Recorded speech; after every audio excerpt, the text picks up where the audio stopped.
Yeah, let me start. You ready? Is this on? Testing, 1, 2, 3. Yes. Okay.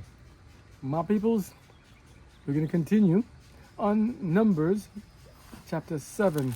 We go to 7 to 10. We're going to go here talking about the dedication of the offerings in Numbers, right? In the tabernacle system.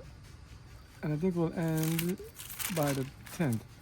We're going to do a little bit there in the cloud of guidance, the Passover instituted and stuff, and departure from Sinai. A little bit of stuff we're going to put here. 10 is actually interesting. Two of the people try to rebel against Moses again. Because they kept complaining. After all this, God has given them rules and regulations, how to do, how to live life, how to be orderly, a good society, and to do things in order. And we still don't always listen. Oh, when are we going to get it together, right? It's all right. And just a little bit in the meantime, just kind of get it started, okay? So, because in the interest of time and the heat, we can take a break for ourselves also to get out of here, because it's still roasted out in the hot fly of the sun. It's staying in the back here, but it's humid. It's humid and sticky. And it's okay though. We'll still continue some more later on, okay? So I'm going to do another one. So Numbers chapter 7. Here we go.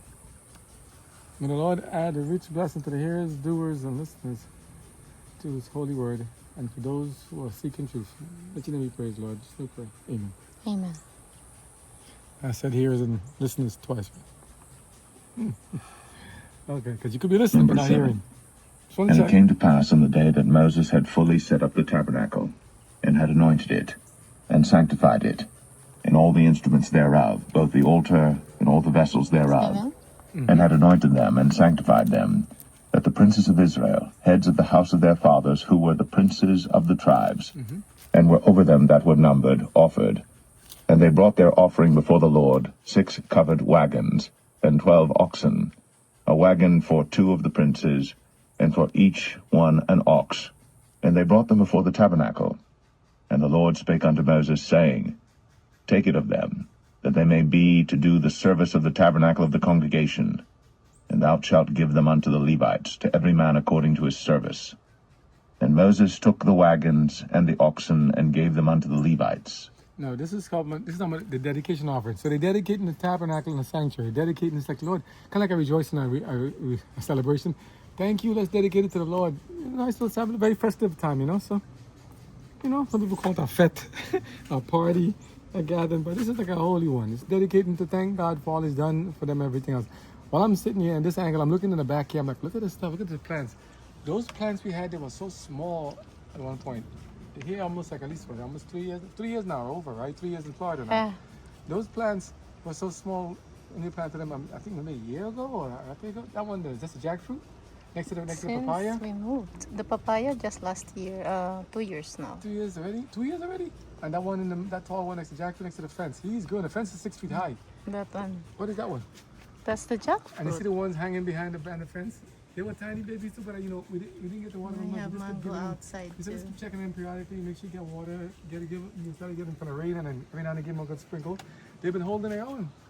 Yeah. We never water them. Good thing. Really? So, I give them some good sting every now and then, but not as much as the other ones inside. They seem to be, once you get going, as little kids, you get them something, they start, then they take off. And they go by their own. So, good nice tips there, huh? Could you imagine if we had to say, pay continual care for everything over and over, for every single moment we have to monitor that? If we had to control every time a car moves, every inch move, every centimeter have to be monitored, maintained. Is it nice to make things set it in motion and let it go? It's nice to have it go and be self-autonomous like. Well, that's autonomous vehicles are coming and autonomous things are happening, which I wish they would implement to help to keep us safer and safe so we can be protected so we don't harm ourselves, And also at the same time, it's nice that even that, God made His creatures and He says, look what they can do, look what they've done. And look at the top there, dog. He's not only known for all bad, He's actually put a compliment in there. It's like saying to God, look at them. They are people only one language and one mindset, and whatever they put their mind to do, they'll do it. God knows we have a lot of potential, a lot of good things in us. He wants us to separate and go spread around the earth and multiply, make all the good things, bring the blessings forth. So we don't all think and do exactly the same, because we have a lot of potential for good and for bad. So go spread it around the world, spread it. And at the same time, when you break up the block, Like if you see like a monopoly, when you break up the monopoly, which can happen, people can become tyrannical and want to control and rule over everything. When you break up the monopoly, some more freedom of expression, creativity can come out. More freedoms can come forth. So God wants us to be free to think and to apply the knowledge that He has given us and He's endowed us with, and to learn, to see what else He has in this beautiful world. Suppose we all live in just where you live. You live, right? Suppose we all live by you. It could be great to know where you are, you know. Suppose you live by me. Everyone's living in one place. Would you know what's happening in Antarctica, or Israel, or Bangladesh, Thailand, Fiji, Phuket? Do you know how many beautiful places they have around the place? There's what I think it's called. I think it's City Travel, City Visit or something HD on YouTube. There's some videos of like a. It's like it gives like a documentary of looking over all the planet. I mean, almost all the major cities, big cities of the country of the world. It's almost like with drone footage or something. I don't know how they made it so smooth. They go over all the planets and all the planets, all the islands and the different countries and cities, and it's like, and they do a nice narrative of what they're known for, the history, their background, what are the main things popular sites to do, and I'm like, who has time to do all that? Thank God they did it, because I'm so grateful. But look at my life. I'm so busy with something. You're busy with something. They're busy with something. How much time would we really have to do all that stuff? So isn't it nice to have a division of labor? That's why I said in the video, the lawn care video, we're not all made to be the same. We're not made to think and do exactly the same thing. We need to have a division of labor. We have a lot of different talents and interests and concerns and wishes and values and all this stuff, you know. But we do have a lot of things in common, you know. Wanting life, liberty, and happiness, you know, freedom. At the same time, we need to be free to be me, free to be you, free to be ourselves. You know, and God gives us that freedom to be. We have a choice. And He lets us exercise it. The only thing we have to remember, well, in addition to everything else, we should remember this, you know. Not the only thing, it's just that our freedom and our choices do affect others. So we have to be careful with the choices we make. We have to understand that they do have repercussions, they do have ripples, and you know, you drop it like a stone in the pond, it does make ripples. And it does affect another one. It does make another one. And then the ripples can cause other ripples and cause wakes, ripples. So it's like our actions do affect our fellow brothers and sisters. So we have to be careful what we do and say and how we are. You know, we can do good things and have those effects other people, and we can do bad and have effect, you know. So it's like, And also, look at the garden in the back there. This is a small thing. Look at, in the midst of all that green grass. I love green. I love grass. I love stuff. I love green. You know, the greenbacks, but I don't have that many greenbacks. I don't got no greenbacks. I got no money. But in the midst of all the green, you know, green. in the midst of all the green, Ribs. you know, green is like green money. It's like money, you know, it's green. It's like, yay, it makes you hungry. Green. I'm like, all that green, but where's the green money? I don't got green money. You know, with the money's not here. But I'm like, oh goodness. So if anybody says, I know he lives, I got no money. Yeah, the green one. And the pool is all turned green. I gotta get money to pay for that too and fix that up again. Help me. But hey, could be worse. I ain't complaining. It could be worse. But it's saying, with all that green out there, isn't it nice to see a little bit of color? Look at this. Is that why they call us colored folk? Because we like color? I like colorful flowers and stuff. I like, look, there's purple, there's orange, there's red, there's yellow, there's pink, there's white, there's blue, all that color in between, the whole rainbow in there. Everything is nice. You know, orange and tan and peel and teal. Is that what color called peel? No, mauve, and gray, green, double. Every color there possible. And green. And I'm like, it's nice to see a variety of stuff. What if we all thought alike and did the same thing? Only all green, only all blue, only all black. Why you get up your neighborhood, everybody in the neighborhood had the same color white car, or the black car, or green car. Eh? They look kind of boring and dull, huh? Do we not see that God is a God of creativity? He loves to mix it up. Look at the colors and stuff. Look at children. Look when you mix people of different background and demographics. You mix white with black and you have this beautiful little kid coming out. Or Indian. You can put all the different, it's a beauty. Any party around the world, you mix the two people together and God makes all these beautiful people come out. I mean, it's like, I call some of them first world. It's like a beautiful, it's a beautiful, and I can't control that. It's God expressing. When they're born, they look kind of different. Then they get old, look different. I'm like, only God can do that. I mean, I'm like, marvelous. He does that. Such creative power.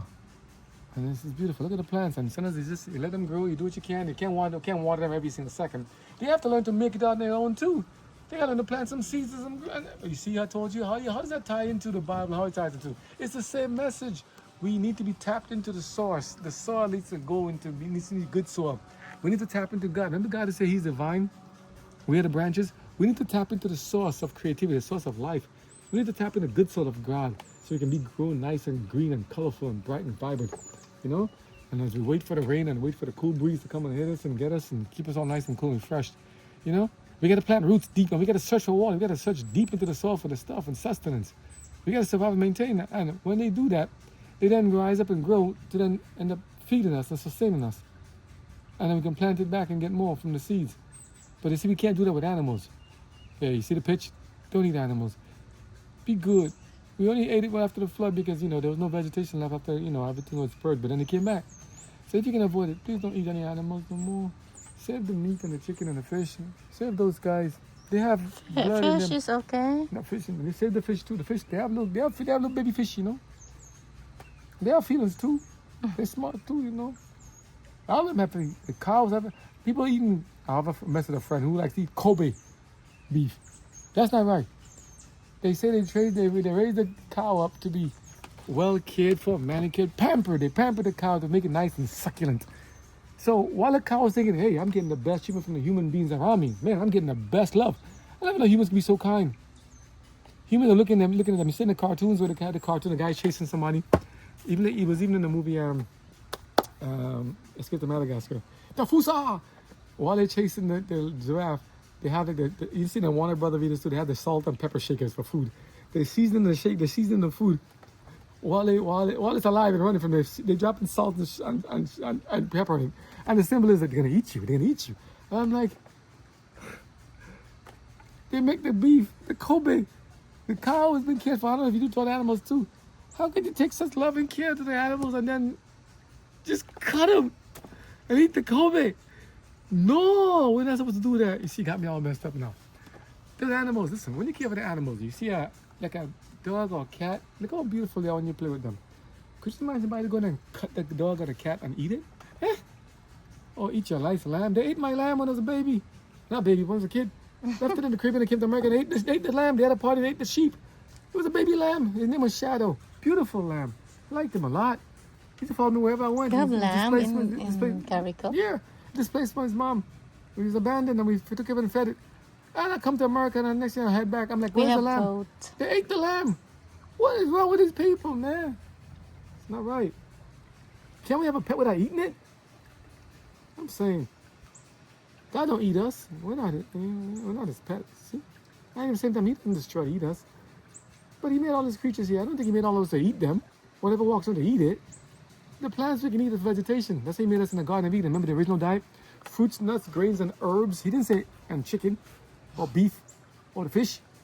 But he did say you can eat them. You see the other videos about the fish, food you can't eat. In case of issues where there's no vegetation stuff to eat, we can't eat the clean meats as opposed to the unclean meats.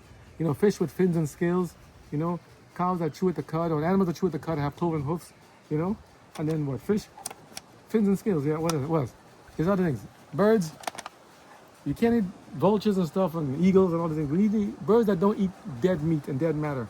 Not predator birds. We eat nice things like doves and chicken. Chicken is smart too. You see chicken are brave. It's how they protect their children and their hens. We had this video. Look, video goes viral. A hen fights to protect the babies. And then you go eat them. What is? Yeah, I take it personal. Yeah. I mean, all these beautiful beautiful pandas and all these nice animals to see. And then we're going to eat them. Can't we leave these things alone? The whales, big and smart and such beautiful creatures in the ocean. Yeah, I'm telling you. I'll tell you this much for it ties to the Bible. Because when they eat these animals and eat the stuff in their body and the bacteria and the virus and stuff and all the adrenaline and the hormone, when they're fed and they're scared, they're running their adrenaline. When they eat those things, but many of us are not preparing it the way the Bible had prepared, drain the blood and all this stuff out of it. We adopt those tendencies, those qualities into our own body and system. It's a living entity. When we kill those animals and eat the stuff from them, it comes into our bodies. And besides all this stuff, like if you eat pork and ham, you can get chicken and larvae and trichinosis and all this stuff can make your body sick and give you disease of your body and all your limbs and ligaments, mess up you and kill your liver. You can do damage to your body. Fatty, good cholesterol. Nah, I don't like that. You see, I'm vegan. Just saying. I eat the plants. Feelings too. Yeah, they have feelings too, but they know I'm not going to I'm going to eat them again. I'm putting them to grow back. I plant the seeds, and from one seed you get so much more. But when you eat the Kobe meat, ain't no more meat. That cow is gone, and this baby too. And then they say they want this, and they have some name for this stuff. When they eat big steak and eat their little steak, and then what they call young steak? What they call it? Young steak. When it's like the meat is young. Veal. When you look at it, take a slab of stuff, put it in the ground. It's like bloody meat. Well, let me ask you a question. Somebody was to take you and chop you up, put you in a piece and chop me up, put them on the table. What do we look like? Yeah, blooded meat. So you're eating blooded meat. Go. Oh, sorry, I'm bang that. You know what I'm saying? Think about it. We're eating ourselves. Weird, right? And we all what we eat. So why do you think people are so carnivorous and so angry and mad at each other these days and willing to chew each other up, spiritually speaking? Chew somebody up. He chewed you out. They chewed you out, right? Some people actually, you know they are. Do you know there are cannibals in the world right now? Do you know they are cannibals, right? There are people around the world eating other people. Do you know they actually have places where you can order meat, dead human cadaver meat to give to people to eat? Do you know what happens to people who get trafficked? I'm shifting. Yeah, I'm shifting. Do you know people, what do people do nowadays? They started heard before. They traffic people and children, women and children in particular. They have their way with them. They molest, sodomize, use them, abuse them, and then I'm watching squirrels in the garden again. And then when they finish, to dispose of them, they chop them up, sell their organs, sell their body parts, and even put them as feed for animals and feed for other things. What world are we living in? Where they can't even leave that alone. So now they want to eat, and some people actually order human meat for consumption. They want human meat. Oh my. Could you imagine eating another human being? Blood and ligaments and the entrails. Well, again, I put it back to you. I hope I'm grossing you out real well, because some people are willing to eat other human meat. Are they that hungry? No, they're not. And before people that say that the tribes conquered other tribes, they thought it's a way to conquer and dominate you. They behead you and try to eat you and say, "Hey, yeah, now I take your power onto me." Like, you remember the movie or the video, the TV show Highlander? They execute the person and they get their power to them. What joy is that of executing other people and eating them? That's devil. That's demonic. We don't have to get involved in those things. God give us foods and simple diets to eat: fruits, nuts, grapes, and herbs. You don't eat a watermelon and a pineapple without no guilt. All this stuff there, but we gotta think. So I'm telling you, we gotta look and see, even from our cravings, our food, and our diets. We're craving flesh food so badly. And then look at our behavior and our actions. We eat a lot of flesh and we want to see a lot of flesh. We eat a lot of skin, we want to see a lot of skin. We eat a lot of adrenaline and hormones and we can't know what we can't behave while we're restless. We eat a lot of blood and we can't stop seeing blood on TV. Understand now? Where do you think the flavor of the meat comes from when they make this stew? Come on, get off the food already. Am I hitting a nerve? No, don't unsubscribe. Don't take it away. Just think about it. Why do you think I'm saying that? Because I gotta get to you. I gotta keep it real, right? We talk, it's you and me, right? That's what I'm saying. We don't want to eat this stuff because we don't want to hear this stuff because we don't want to hear the truth. Truth hurts, but it will change our lives. We need to learn that the food we eat does affect our thinking, our livelihood, what we do, and even our longevity. We want to live long and strong. Let's eat a balanced, moderate diet. And let's let go of the meat. There are no vegans that are dying too. Yeah, they are, but not in that level of thing. When the vegan food is unhealthy, as they do now with all the GMO modified stuff, it's not problems. But in general, I can go on forever. I can tell you a lot of stuff. I'm just saying, just go vegan. Can't hurt. Animals will love you better. Poor animals. Oh, I'm still feeling for them. I feel for them. I have goats. I want to have the goats. I want to have them like if I get real good and popular with the lawn mowing, I might order a couple to get some goats and some sheep and put them to do the lawn mowing for me. What should do? Let the goats go in the backyard and clean the grass. They eat all that stuff, but they let the goats eat everything. They kill everything they keep. But they said sheep eat the stuff even down to the roots, so they parch the whole land. So I now heard that from Zah. So where is it applicable to have sheep or goat? They have different places where they can put them to grow and to live, you know? Oh, the chicken also. The chicken is good for cleaning up the environment, picking up bugs and pests into the soil. And then they eat the stuff in their system, you know? And then they make eggs. I've seen eggs come of white, brown, even blue and green eggs. I'm like, what? Could you imagine a living creature like that making an egg that turns into a shell? Do we not see the miracle of having an egg turn into a shell? How in the world to have a soft creature of soft muscles and tendons and ligaments make an egg of a shell, and a chicken hatches from that after a couple? And yet now we have them in big plants. We have millions of eggs hatching just to be taken to consume. Like they're already pouring the salt and the sugar and the pepper on it. So they make them just to eat them. And they go and they serve them up as fast food on restaurants and stuff. Yeah, I'm sad when I see animals get eaten. I'm not one of those PETA fanatics. People go like, oh, you're PETA. But I don't want to see animals be eaten. I like them. They're fun. They're fun to watch. Chicken and these creatures. Chickens fight against snakes too, and cobras. They fight back. Even squirrels fight against snakes and other things. I like those creatures. Can we just watch them and admire them and not eat them? I get sad. I can't watch nature shows anymore for animals like, the lions being eaten by hyenas or hyenas eating the lamb and lips on the leopards. Oh man, some creatures will tear you up, boy. Or orcas eating whales and separating the mother whale from their own thing. Do you see what sin has done to the whole of nature and creation? It has changed the nature of everything. That once these creatures were oncely lovely to dwell together, like the lamb and the wolf and the lion. All these things, they were dwelling together, no harm, no death. But because of our choices of sin, of our desire for more, despite what God said, our desire to be disobedient to God, we've brought all this upon ourselves. We brought sin, death, and decay. And now even the animals want to eat us. Well, so we don't want the animals to eat us, we want to eat them. That's hypocrisy. So if we fall into the water, shark smells and gets a hold of us and tries to eat us. And some people do eat shark. The shark fin put in their soup and all that stuff. And whales, I'm saying, man, there's some of the biggest creatures out there. You like the big whale shark. You don't need people. But look how big it is. And it's like, it's nice to see even the big whales. The whales don't eat us, but I don't know, killer whales, they might change their behavior too. But I'm saying, some of them still have a degree of friendliness to human beings. Even some of the bigger ferocious predators out there still have an inkling of love towards us. But I wouldn't test that principle too laxly, Don't try to stick your hand in the lion's den and see what happens. He'll eat you or rip your hand off, huh? Don't try to jump across the moat and go play in the lion's den, or the bear, or the tigers or leopards. They ain't your friend. The natures of them are not the same right now. So please, I'm talking about lions. Our adversary, the devil, walks around roaming as a lion, seeking for whom he can devour. So we have to be careful also with that lion. He's not alone. He has a lot of help with him.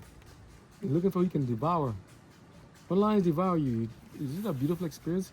You ever see them feeding?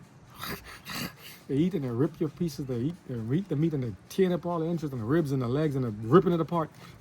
Those canines, look at those teeth, those big teeth. Ooh, and they rip you and they bite and they crush the bone. Yeah, it's kind of like humans are eating like at a buffet stand sometimes. Just saying, I seen somebody eating and they didn't know. We had one patient come into the hospital one time. I couldn't believe it. I think I told the guys before on video. He ate something. Look at the x-ray. I said, what's that, an x-ray? What is that? Look, it was actually a spoon on a knife. It was a plastic one though. I thought that was at Jacoby Hospital. The person who ate so much, they ate a plastic spoon and a knife. How? There's a plastic fork and a plastic knife. I don't know. How you swallowed the thing? Did he? The whole thing? It was broken in pieces. Like some part of it, the knife was broken apart in the plastic. But he ate it. It's in his lungs. He ate it and choked on it. How do you eat it? How do you eat a plastic food? Yeah. I'm just saying, man. You name it, somebody's trying it, man. Remember these shows back then that people want to eat Anthony Bourdain? You see, got me on a tangent, but it's coming back to the message. It's the same message. Same message. What's the message? Same message. I'm gonna be off. You've been thinking it's a tangent, but I'm off. It's like, I'm off, right? But I'm really on. We eat. So that's the food out there, physical one. What about the spiritual one? Are we feeding on the spiritual food that's not, say, palatable? Yeah, we think it is. We're forcing it down the system. We gotta feed on that. All the Kardashians and the Bollywoods and the other stuff we want to watch, and all this seance and the violence out there. So, we eat. So I just said we gotta be careful. So please, I won't hold you too long. I know I'm holding you back already. I know the time minutes going fast. But I'm just saying, watch the food. Watch what we consume. Let's go. 2 wagons and 4 oxen he gave unto the sons of Gershon, according to their service. And 4 wagons and 8 oxen he gave unto the sons. That's Numbers chapter 7, verse 7. 1 to 8. Of Merari, according unto their service, under the hand of Ithamar the son of Aaron the priest. But unto the sons of Kohath he gave none, because the service of the sanctuary belonging unto them was that they should bear upon their shoulders. Remember, this was just talking about the dedication. They had a dedication offering to everything. And remember back then, this is after the flood, so they were eating meat and stuff. The people got done to eat meat and stuff too. Unfortunately, oh God, I think we'd prefer they didn't. he did tell him after Noah is if the life of every one of them will be required at your hand. So I think we suffered a penalty and a penalty for eating meat every time. So they were eating meat and it's stuff, but it's a celebration. So when they had the sacrificial system in the tabernacle, some did roast, some did offer the burnt offering, some stuff, but some portion they would give for the food for the priests and the Levites. So some of the food was divided up. So the reason why he's going through all this is that we need to understand where the idea of the priesthood come from, the idea of tithing, the idea of offerings. Where does it come from? Where does all these things instituted by the Bible? Where did it come from? We read it in the New Testament and other stuff. Some people think the New Testament is only what it is. No, but you cannot work with the New Testament unless you have the Old Testament. So we need to have both pieces go together. Where did the ideas come from? Does your master not give tithe and offering? Do they not pay the tribute money? Do they not do this? All this stuff of currency and all these things comes from built from the past. So it's like, So let's see. We gotta hear this message. It's very interesting. So talking about how what they did and how the offering was divided up. Dedication. And the princes offered for dedicating of the altar in the day that it was anointed. Verse Even 10. the princes offered their offering before the altar. And the Lord said unto Moses, They shall offer their offering, each prince on his day, for the dedicating of the altar. And he that offered his offering the first day was Nahshon the son of Amminadab of the tribe of Judah. And his offering was 1 silver charger, the weight thereof was 130 shekels, 1 silver bowl of 70 shekels after the shekel of the sanctuary. Both of them were full of fine flour, mingled with oil for a meat offering. 1 spoon of 10 shekels of gold, full of incense. 1 young bullock, 1 ram, 1 lamb of the first year for a burnt offering. 1 kid of the goats for a sin offering, and for a sacrifice of peace offerings. 2 oxen, 5 rams, 5 he-goats, 5 lambs of the first year. This was the offering of Nahshon the son of Amminadab. On the second day, Nathaniel the son of Zuar, prince of Issachar, did offer. He offered for his offering 1 silver charger, the weight whereof was 130 shekels, 1 silver bowl of 70 shekels after the shekel of the sanctuary, both of them full of fine flour, mingled with oil for a meat offering. 1 spoon of gold of 10 shekels full of incense, 1 young bullock, 1 ram, 1 lamb of the first year for a burnt offering, 1 kid of the goats for a sin offering, and for a sacrifice of peace offerings 2 oxen, 5 rams, 5 he-goats, 5 lambs of the first year. This was the offering of Nathaniel the son of Zuar. On the third day, Eliab the son of Helon, prince of the children of Zebulun, did offer. His offering was 1 silver charger, the weight whereof was 130 shekels, 1 silver bowl of 70 shekels after the shekel of the sanctuary, both of them full of fine flour mingled with oil for a meat offering. 1 golden spoon of 10 shekels full of incense, 1 young bullock, 1 ram, 1 lamb of the first year for a burnt offering, 1 kid of the goats for a sin offering, and for a sacrifice of peace offerings 2 oxen, 5 rams, 5 he-goats, 5 lambs of the first year. This was the offering of Eliab the son of Helon. On the fourth day, Eleazar the son of Shadur, prince of the children of Reuben, did offer. His offering was 1 silver charger of the weight of 130 shekels, 1 silver bowl of 70 shekels after the shekel of the sanctuary, both of them full of fine flour mingled with oil for a meat offering. 1 golden spoon of 10 shekels full of incense, 1 young bullock, 1 ram, 1 lamb of the first year for a burnt offering, 1 kid of the goats for a sin offering, and for a sacrifice of peace offerings 2 oxen, 5 rams, 5 he-goats, 5 lambs of the first year. This was the offering of Elizur the son of Shadur. On the fifth day, Shelumiel the son of Zerushadai, prince of the children of Simeon, did offer. His offering was 1 silver charger, the weight whereof was 130 shekels, 1 silver bowl of 70 shekels after the shekel of the sanctuary, both of them full of fine flour mingled with oil for a meat offering, 1 golden spoon of 10 shekels full of incense, 1 young bullock, 1 ram, 1 lamb of the first year for a burnt offering, 1 kid of the goats for a sin offering, and for a sacrifice of peace offerings 2 oxen, 5 rams, 5 he-goats, 5 lambs of the first year. This was the offering of Shelumiel the son of Zerushadai. On the sixth day, Eliasaph the son of Deuel, prince of the children of Gad, offered.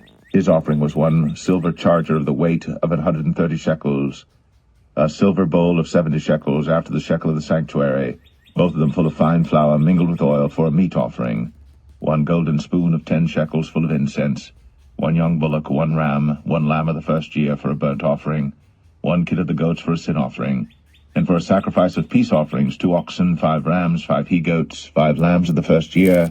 This was the offering of Eliasaph the son of Deuel. On the seventh day, Elishama the son of Ammihud, prince of the children of Ephraim, offered. His offering was 1 silver charger, the weight whereof was 130 shekels, 1 silver bowl of 70 shekels, after the shekel of the sanctuary, both of them full of fine flour, mingled with oil for a meat offering. 1 golden spoon of 10 shekels full of incense, 1 young bullock, 1 ram, 1 lamb of the first year for a burnt offering, 1 kid of the goats for a sin offering. And for a sacrifice of peace offerings, 2 oxen, 5 rams, 5 he-goats, 5 lambs of the first year. This was the offering of Elishama, the son of Ammihud. Nice. On the 8th day offered Gamaliel, the son of Pedazur, prince of the children of Manasseh. His offering was 1 silver charger of the weight of 130 shekels, 1 silver bowl of 70 shekels after the shekel of the sanctuary, both of them full of fine flour, mingled with oil for a meat offering. 1 golden spoon of 10 shekels full of incense, 1 young bullock, 1 ram, 1 lamb of the first year for a burnt offering, 1 kid of the goats for a sin offering, and for a sacrifice of peace offerings, 2 oxen, 5 rams, 5 he-goats, 5 lambs of the first year. This was the offering of Gamaliel, the son of Pedazur. On the 9th day, Abidan, the son of Gideoni, prince of the children of Benjamin, offered. His offering was 1 silver charger, the weight whereof was 130 shekels, 1 silver bowl of 70 shekels, after the shekel of the sanctuary, both of them full of fine flour, mingled with oil for a meat offering.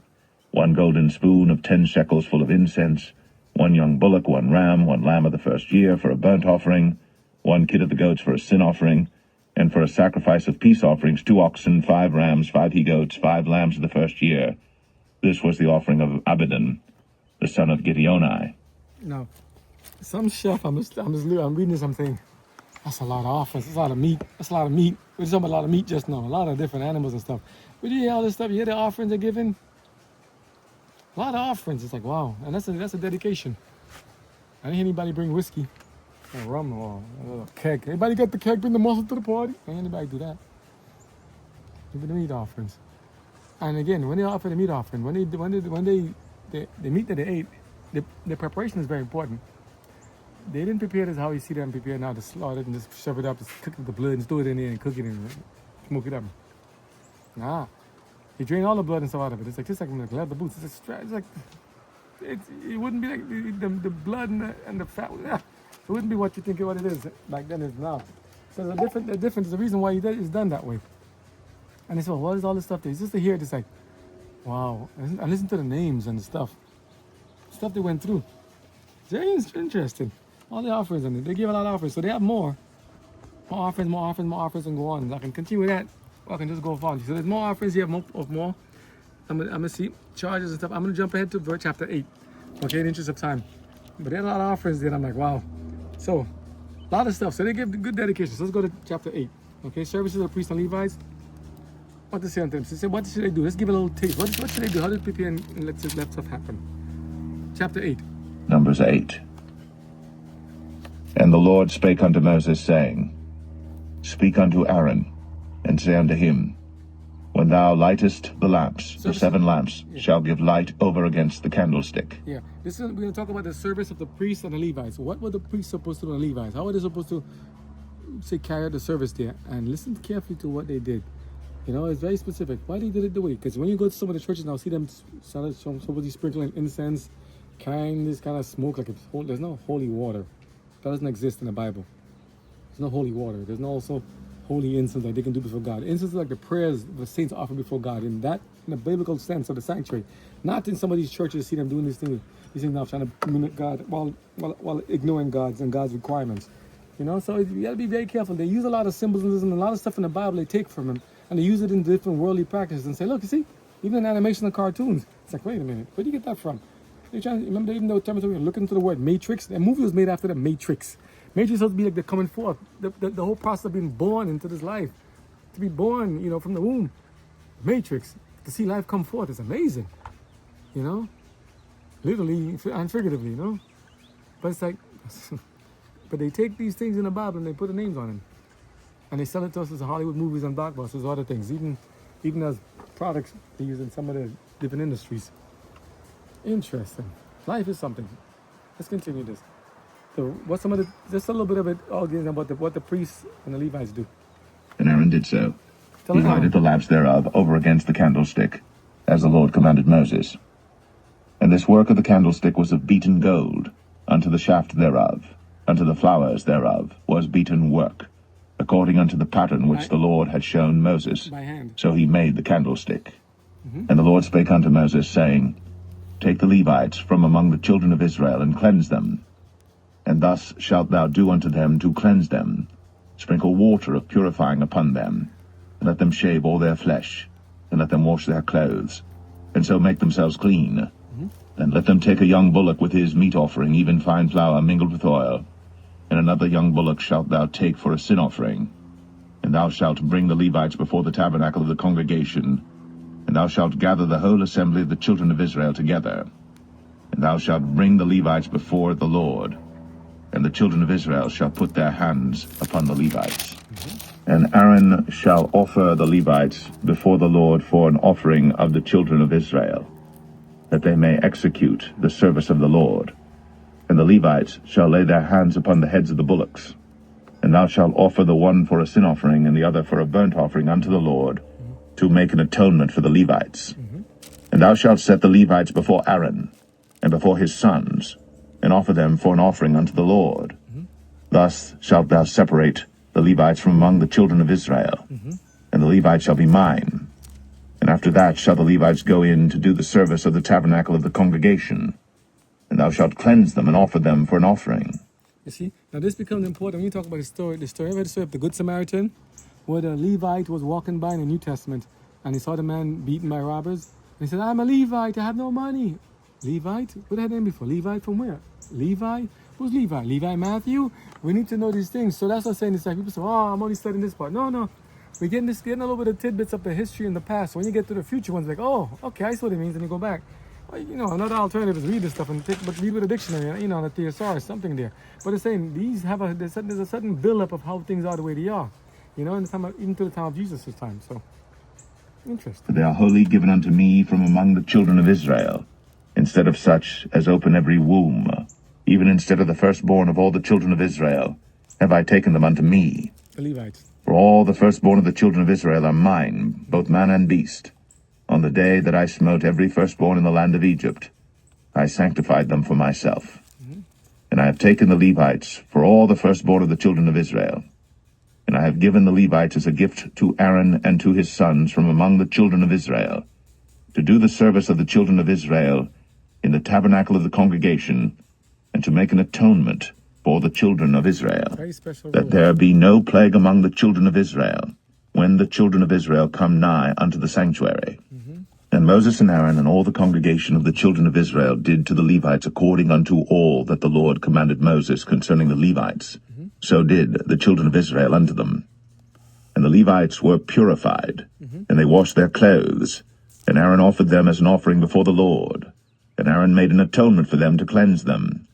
And after that went the Levites in to do their service in the tabernacle of the congregation before Aaron and before his sons, as the Lord had commanded Moses concerning the Levites, so did they unto them. And the Lord spake unto Moses, saying, This is it that belongeth unto the Levites. From 25 years old and upward they shall go in to wait upon the service of the tabernacle of the congregation. And from the age of 50 years they shall cease waiting upon the service thereof, and shall serve no more, but shall minister with their brethren in the tabernacle of the congregation, to keep the charge, and shall do no service. Thus shalt thou do unto the Levites touching their charge. Very specific rules, what they are to follow and do. He knew. That's why I'm saying it's like, interesting history. So we shall end it there. Catch up to your next one, okay? God bless you guys. Take a pause for now. Thank you.